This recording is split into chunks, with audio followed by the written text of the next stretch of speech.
Relatives wait outside a busy emergency department in Sindh province. Their children are inside, isolated, receiving treatment for COVID-19.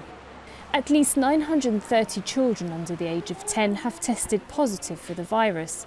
Most of them are symptomatic, but the concern is how they became infected in the first place.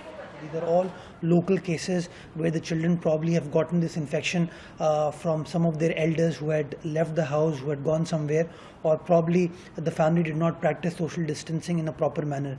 The reason why I'm saying this is because since the 26th of February 2020, schools have been closed.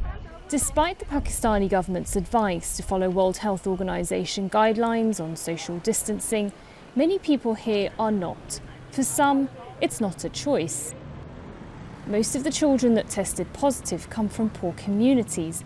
They live in cramped conditions, big families, in small spaces. Look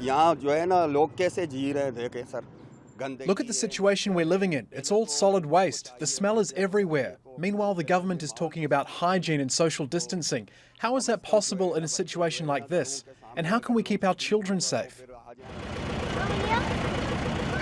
Many of Pakistan's hospitals are struggling to cope with the number of COVID-19 cases. More than 61,000 people so far and more than 1,200 deaths. With the economy already weak, the crisis has forced many people out of work.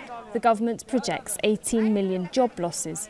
More Pakistanis are relying on food handouts. It's a catch-22 situation where, if you open businesses, you put everybody's lives into risk. If you shut down businesses, then there is an economic downturn. So it's not an easy choice.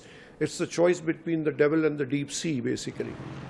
Pakistan is considering imposing another nationwide lockdown in hope of flattening the curve. But it may prove hard to follow for those living in Sindh province, which now has the highest number of confirmed coronavirus cases in the country. Sara, Khairat, Jazeera.